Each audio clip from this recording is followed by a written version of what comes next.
참 좋으신 예수 그리스도께서 복길교회 교우님들을 지키시고 여러분을 통해 선한 역사 이루시기를 기원합니다. 하나님께서 우리를 인도하시는 대로 우리의 삶의 방향이 나아갈 수 있기를 기도하고 또 기도하겠습니다. 자신을 사람이 아니라 쥐라고 생각하는 청년이 있었습니다. 어째서 그런 생각을 했는지는 알 수 없지만 청년은 자신이 쥐라는 망상 때문에 정상적인 생활이 불가능할 정도가 되었습니다. 마침내 정신병원에 입원하게 되었고 의사가 이 청년을 치료하기 시작합니다. 그러나 의사가 아무리 상담을 하고 치료를 해도 이 청년의 기미가 좋아질, 호전될 기미가 보이지 않습니다. 당신은 사람입니다 라고 아무리 얘기를 해도 청년은 아닙니다. 나는 쥐입니다 라고 이야기하는 거예요. 이러한 일이 반복되자 의사가 지치기 시작했습니다. 그러다가 마지막 방법이다 라고 한 가지의 방법이 떠올랐어요. 이 의사가 청년을 부릅니다. 그리고는 이렇게 이야기하기 시작합니다. 맞습니다. 당신은 쥐였습니다. 과거에는 쥐였습니다. 의사의 말에 청년이 기뻐하기 시작했어요. 아, 의사가 내 말을 믿어주는구나. 아무도 믿지 않는데 이 의사는 내 말을 들어주는구나 생각하기 시작한 겁니다. 의사는 계속해서 청년에게 이야기를 합니다. 당신은 과거에 쥐였지만 이제는 달라졌습니다. 이제는 당신이 더 이상 쥐가 아니라 사람으로 변화되어진 겁니다. 그리고는 어떻게 쥐에서 사람으로 변화되었는지를 설명하기 시작합니다. 하루 이틀, 사흘, 나흘, 한 달, 두 달. 이 청년을 붙잡고 당신은 이제 사람이 되었습니다. 사람이 되었습니다. 더 이상 쥐가 아니라 사람이 되었습니다. 라고 설명을 하자 이 청년도 의사의 설명을 받아들이기 시작했어요. 이제는 과거에 내가 쥐였지만 사람으로 변화되었구나 라고 생각하기 시작했습니다. 마침내 시간이 흘러서 청년이 의사로부터 완치 판정을 받습니다. 나는 이제 사람이 되었습니다 라고 믿기 시작한 거예요. 의사가 완치 판정을 하고 청년이 퇴원하는 날 청년을 배웅하면서 돌아서서 의사가 참 힘든 치유였지만 성공했다. 나는 저 청년을 치료했다 라고 기쁨을 누리기 시작합니다. 그런데 이 기쁨이 채 가시기도 전에 청년이 다시 병원으로 뛰어 들어옵니다. 화들짝 놀라 뛰어 들어오는 이 청년을 보고 의사가 묻습니다. 웬일입니까? 당신 문제는 이제 다 해결되었는데 왜 그렇게 놀라십니까? 물으니까 이 청년이 벌벌 떨면서 이야기하는 거예요. 선생님, 죄송합니다만 병원 앞에 고양이 한 마리가 앉아 있어요. 고양이가 너무 무섭습니다. 의사가 다시 이야기합니다. 그게 무슨 문제지요? 당신은 이제 쥐가 아닙니다. 당신은 이제 사람이 되었습니다. 고양이가 왜 무섭습니까? 라고 물어보니까 이 청년이 대답합니다. 저도 제가 달라졌다는 것을 압니다. 이제는 제가 쥐가 아니라 사람이 되었다는 것을 압니다. 그러나 선생님, 고양이도 그 사실을 알까요? 고양이도 내가 쥐가 아니라 사람으로 변화되었다는 것을 알까요? 라고 되물었다는 거예요. 여러분, 이 청년은 정말 병이 나은 걸까요? 입으로는 나는 사람입니다 라고 말합니다. 그러나 사실 청년은 아직도 자신이 사람이라는 사실을 믿지 못하고 있는 것은 아니겠습니까? 여러분, 믿음이란 그 사람의 행동을 변화시키는 힘이 있습니다. 믿는 사람은 자신이 믿는 바를 실천하는 변화가 동반되어지는 겁니다. 자신이 사람이라는 사실을 진정으로 믿으면 고양이를 두려워할 필요가 없겠지요. 고양이를 두려워하지 않을 거예요. 그러나 이 청년은 자신이 사람이라는 사실을 진정으로 믿지 못하기 때문에 고양이를 두려워하고 있는 겁니다. 예수님은 오늘 말씀 속에서 이렇게 말씀하십니다. 19절 하반절입니다. 지혜는 그 행한 일로 인하여 옳다함을 얻느니라 라고 말합니다. 지혜는 지혜에 합당한 행위가 수반된다 라고 말씀하시는 겁니다.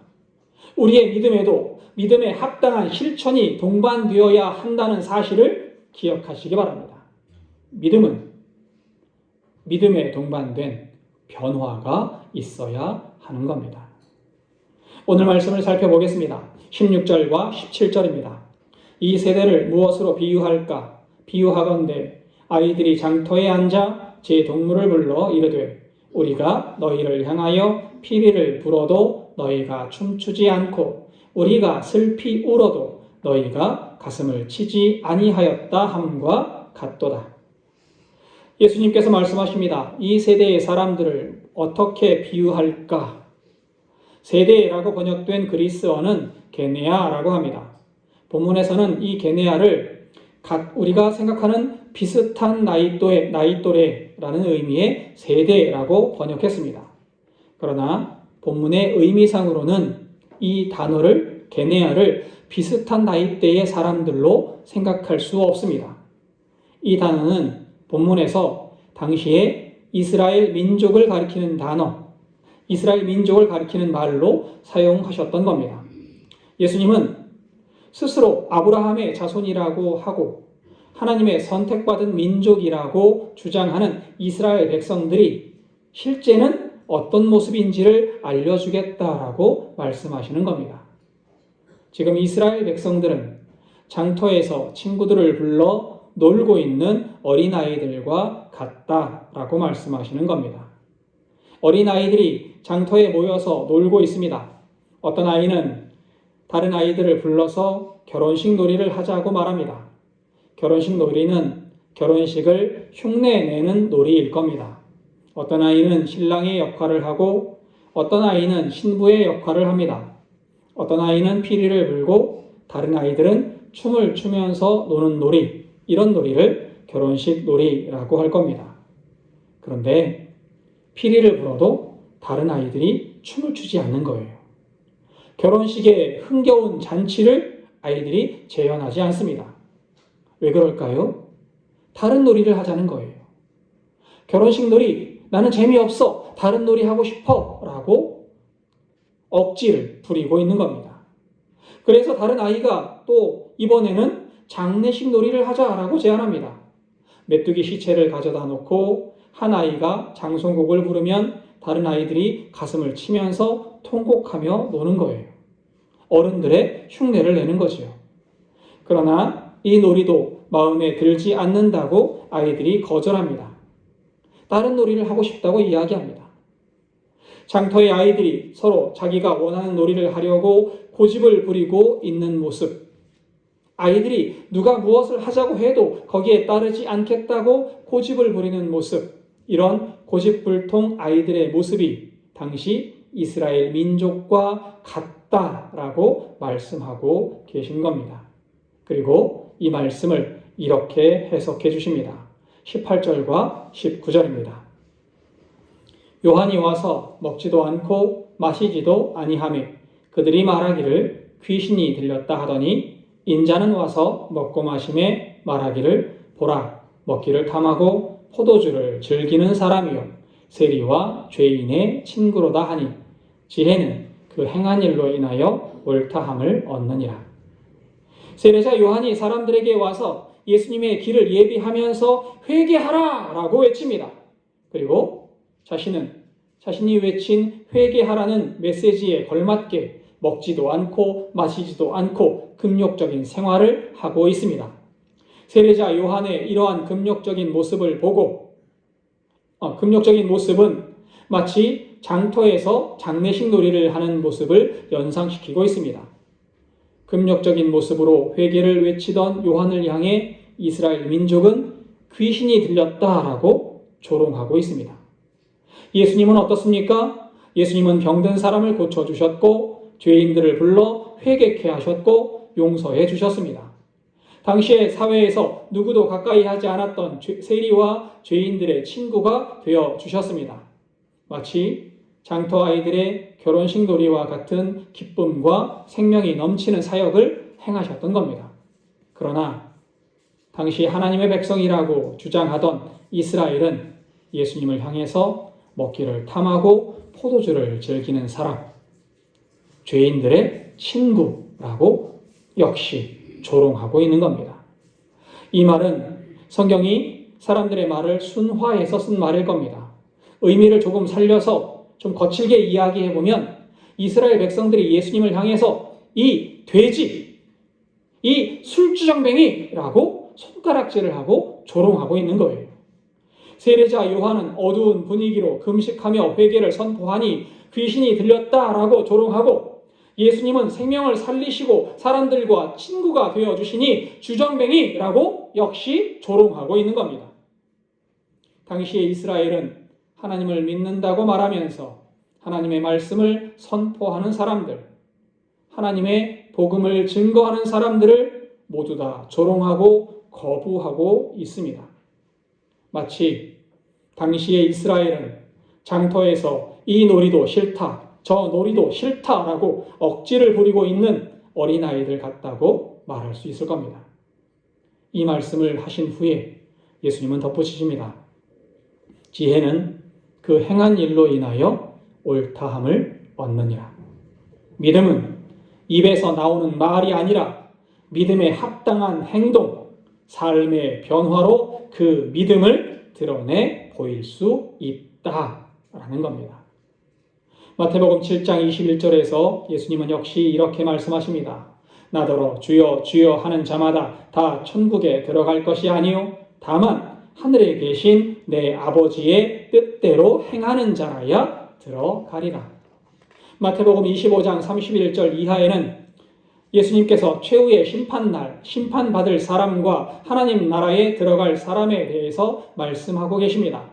심판의 날 하나님 나라에 들어갈 사람들은 예수님께서 먹을 것이 없을 때 먹을 것을 주었고, 예수님께서 목마르실 때 마실 것을 주었고, 헐벗고 병들었을 때 예수님을 돌보아 준 사람들이다 라고 말씀하십니다. 그리고 이렇게 덧붙이십니다. 마태복음 25장 40절입니다. 임금이 대답하여 이르되 내가 진실로 너희에게 이르노니 너희가 여기 내 형제 중 지극히 작은 자 하나에게 한 것이 곧 내게 한 것이니라 하고, 심판을 받는 사람들은 어떻습니까? 그들은 예수님을 섬기지 않았고 예수님을 돕지 않았습니다. 그리고 이렇게 말씀하십니다. 마태복음 25장 45절입니다. 이에 임금이 대답하여 이르시되 내가 진실로 너희에게 이르노니 이 지극히 작은 자 하나에게 하지 아니한 것이 곧 내게 하지 아니한 것이니라 하시니라. 믿음은 예수님의 말씀을 듣고 순종하고 실천함으로 증명되고 보여지는 겁니다. 복길교회 교우 여러분, 우리의 믿음이 우리의 삶의 모습으로 증명될 수 있기를 바랍니다. 우리의 걸음, 우리의 행동 모두가 예수님의 말씀을 듣고 받아 순종하는 실천이 되어질 수 있기를 바랍니다. 본문에 이어서 예수님은 권능을 행하신 지역들을 책망하시는 말씀을 하십니다. 20절입니다. 예수께서 권능을 가장 많이 행하신 고을들이 회개하지 아니하므로 그때에 책망하시되, 예수께서 이 마을을 책망하시는 이유는 그들이 회개하지 않았기 때문이다 라고 말씀하고 계십니다. 여기에서 회개가 무엇인지를 생각해 볼 필요가 있습니다. 회개하다 라고 번역된 그리스어는 메타노에오라고 합니다. 마음을 고치다, 뉘우치다, 회개하다 라고 번역되어지는 말입니다. 우리가 유의해야 하는 점은 기독교에서 내가 잘못했습니다 라고 말하는 것을 메타노에오라고 하지 않는다는 겁니다. 회개는 가던 길을 돌아서 반대 방향으로 돌아가는 것, 그것을 회개라고 합니다. 일전에 이런 비유를 들어 설명한 적이 있습니다. 안개가 낀 산길을 어떤 사람이 걸어가고 있습니다. 이 사람이 걸어가는 길 앞에는 낭떠러지가 있습니다. 그대로 걸어간다면 낭떠러지에 떨어져서 죽게 될 겁니다. 안개 때문에 앞은 보이지 않고 이 사람은 계속 앞으로 걸어가는데 그 결과는 죽음밖에 없다는 거예요. 이때 한 목소리가 들려옵니다. 그 길로 가지 마십시오. 그 길로 계속 걸어가면 죽습니다. 제발 돌아오십시오. 라는 소리가 들려오는 거예요. 여러분, 이 사람이 이 목소리를 들으면 삽니다. 이 목소리를 듣고 방향을 돌려 뒤로 걸어가면 사는 거예요. 여기에서 목소리를 믿는다는 게 뭐지요? 목소리를 믿는다는 게 뭡니까? 목소리를 듣고 뒤로 돌아서 내가 걷던 방향과는 반대의 길로 걸어가는 것. 그것을 이 목소리를 믿는다라고 말할 수 있을 겁니다. 목소리를 믿습니다라고 말하면서 자신이 가던 길을 계속 걸어간다면 이 목소리를 믿는다고 말할 수 있겠습니까? 그리고 그 결과는 어떻게 되겠습니까? 이 사람은 믿는다라고 말하면서 결국 낭떠러지에 떨어져 죽고 말 겁니다. 아무리 말로 내가 믿는다고 말해도 가던 길을 바꾸지 않으면 믿는다고 말할 수 없습니다. 아무리 내가 믿습니다 라고 소리치고 외쳐도 가던 길을 멈추고 뒤돌아서지 않으면 그 사람은 죽음의 길로 나아갈 수밖에 없는 겁니다. 이렇게 목소리를 듣고 가던 방향을 돌아 반대 방향으로 돌아가는 것을 기독교에서는 회개한다라고 말하는 거예요. 그리고 이렇게 회개하는 것을 믿음의 증거라고 이야기합니다. 예수님께서 이스라엘 여러 고을에서 많은 권능을 행하셨습니다. 그러나 이 고을들은 회개하지 않습니다. 하나님을 믿는다라고 말하면서 하나님의 말씀대로 행하지 않습니다. 믿는다고 말하면서도 이전에 행하던 대로, 이전에 내가 나아가던 대로 죄의 길을 계속 걸어가고 있는 겁니다. 마치 앞서 비유로 말씀하신 장터의 아이들처럼 싫다, 내가 원하는 것을 달라고 억지를 부리고 있는 모습과 같습니다. 21절도 볼까요? 화 있을진저 고라시나 화 있을진저 벳세다야 너희에게 행한 모든 권능을 두로와 시돈에서 행하였더라면 그들이 벌써 베옷을 입고 제에 앉아 회개하였으리라. 예수님께서 책망하신 도시는 총 3도시입니다. 고라신, 벳세다, 그리고 가버나움입니다. 21절과 22절은 고라신과 벳세다를 책망하는 내용입니다. 고라신과 벳세다는 갈릴리 지역에 있는 성읍으로 예수님께서 많은 이적을 행하신 도시로 알려져 있습니다. 특히 벳세다는 예수님께서 오병이어의 기적을 보여주신 곳입니다. 반면에 두로와 시돈은 페니키아 지역에 있던 유명한 항구 도시로 대표적인 이방 도시입니다. 그 중에서도 두로는 과거에 북이스라엘의 대표적인 악한 왕이었던 아합의 부인인 이세벨의 고향이기도 합니다. 우상을 숨기는 도시였던 거예요. 베옷을 입고 제에 앉는 행위는 자신의 잘못을 자복하고 회개하는 행동입니다. 예수님께서 고라신과 벳세다에서 행하신 그 많은 권능을 죄가 가득한 이방인들 앞에서 행하셨더라면 이방인들이 가슴을 치며 회개하고 하나님께 돌아왔을 것이다 라고 말씀하고 계신 겁니다. 유대인들, 즉 하나님의 백성이라고 주장하는 사람들은 그 많은 권능으로도 하나님께 돌아오지 않았다. 그 많은 권능을 보고도 하나님을 섬기지 않았다 라고 책망하고 계신 겁니다. 이들은 하나님을 믿는다라고 말하면서 하나님의 말씀을 들으려고도 그 말씀에 순종하려고도 하지 않았던 겁니다. 그래서 예수님은 두려운 말씀을 우리에게 전해 주십니다. 22절입니다. 내가 너희에게 이르노니 심판날에 두로와 시돈이 너희보다 견디기 쉬우리라. 심판날에 하나님의 백성인 고라신과 벳세다가 이방 민족인 두로와 시돈보다 견디기가 더 어려울 것이다. 두로와 시돈보다 고라신과 벳세다가 하나님의 민족의 죄가 더 많다 하실 것이다 라고 말씀하시는 거예요. 23절도 볼까요? 가버나움아 내가 하늘에까지 높아지겠느냐 음부에까지 낮아지리라. 내게 행한 모든 권능을 소돔에서 행하였더라면 그 성이 오늘까지 있었으리라. 23절과 24절은 가버나움을 향한 책망의 말씀입니다. 하늘에까지 높아지겠느냐 음부에까지 낮아지리라 라는 말씀은 구약 이사야서 14장 13절에서 15절 말씀을 인용한 구절입니다. 이 말씀은 예루살렘을 멸망시킨 바벨론의 왕 느부갓네살의 심판을 선포하는 구절입니다. 이사야서에서는 이방인을 향한 심판의 선포가 예수님께서는 갈릴리 지역 유대인들을 향한 심판의 선포로 바꾸어서 하고 계신 겁니다. 가버나움은 예수님께서 공생의 사역을 시작하실 때 이사하신 장소예요. 예수님께서 하나님 나라 메시지를 처음 선포하신 곳이 바로 가버나움입니다. 그리고 가장 많은 능력을 행하신 곳 역시 가버나움입니다. 예수님은 가버나움에서 많은 권능을 행하셨습니다. 그리고 가버나움은 하나님의 은혜를 크게 받은 지역이라고 말할 수 있겠지요. 그럼에도 불구하고 가버나움은 회개하지 않았던 겁니다. 그 결과 가버나움은 음부 곧 죽음의 세계로까지 떨어지게 되었다라고 말씀하고 계십니다.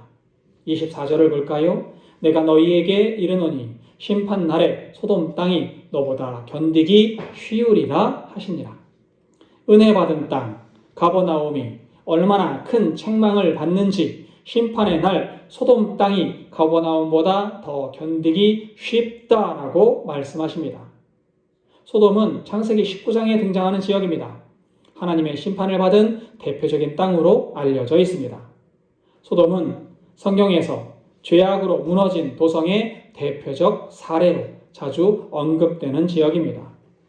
예수님은 선택된 민족, 하나님의 민족 가버나움의 죄가 이방 죄악의 성 소돔보다 더 무겁다고 말씀하고 계신 겁니다. 예수님은 이스라엘 땅인 고라신, 벳세다, 가버나움이 이방 죄악의 땅 두로, 시돈, 소돔보다 더 악하다고 말씀하십니다. 왜 그렇습니까? 그들은 예수님의 권능을 체험하고도 회개하지 않았기 때문입니다. 예수님의 말씀을 듣고 하나님 나라 선포를 듣고도 복음을 따르지 않았습니다. 자기 생각, 자기 삶의 방식을 고집하기에 급급했습니다. 그 결과 예수님의 책망을 들었고 이방 죄악의 도시보다 더 악한 도시, 심판의 날 무너질 도시라는 평가를 듣게 된 겁니다. 저는 간혹 하나님께서 나의 삶을 보시고 어떤 말씀을 하실까를 생각해 보곤 합니다. 너는 고라신이다. 너는 벳세다와 같다. 너는 가버나움과 같다라고 말씀하시지는 않을까 두려울 때가 있습니다. 하나님의 은혜를 받고 말씀을 듣고 예배를 드리면서도 삶의 방향을 바꾸지 못한 채 여전히 나의 고집대로 살아가고 있지는 않은가? 나의 고집대로 살아가고 있지는 않은지 생각하게 되는 겁니다. 예수님은 단지 말씀을 듣기만 하는 사람을 칭찬하지 않습니다. 예수님은 말씀을 듣고 행하는 사람을 복되다라고 말씀하십니다. 믿음은 머리로 동의하는 것이 아닙니다. 믿음은 삶을 돌이키는 행동으로 증명되는 겁니다. 회개는 단지 죄책감의 감정이 아닙니다. 삶의 방향을 바꾸는 결단입니다. 오늘 본문에서 예수님이 책망하신 고을들은 복음을 들었지만 삶을 바꾸지 않은 사람들이었습니다. 그러나 복길교회 교우 여러분, 우리에게는 여전히 기회가 있습니다. 오늘도 우리 주님은 말씀하십니다. 피리를 불어도 춤추지 않는 세대가 되지 말아라. 슬피 울어도 가슴을 치지 않는 세대가 되지 말아라 라고 말입니다. 주님께서 우리에게 베푸신 은혜가 입술에만 머물지 않고 삶의 실천으로 나타날 수 있기를 바랍니다. 예배를 통해 들은 하나님의 말씀을 삶의 자리에서 살아내는 사람, 회개의 열매를 맺는 사람이 될 수 있기를 바랍니다. 그래서 장터에서 고집을 부리는 아이들과 같은 세대가 아니라 피리를 불면 기쁨으로 춤추고 슬픔이 있으면 함께 울 줄 아는 하나님 마음에 합한 세대가 될 수 있기를 바랍니다. 그런 우리를 통해 예수 그리스도의 복음이 드러나고 가버나움의 심판이 아니라 하늘의 칭찬이 들리는 복된 복길교회가 되기를 예수 그리스도의 이름으로 축원합니다. 기도하겠습니다.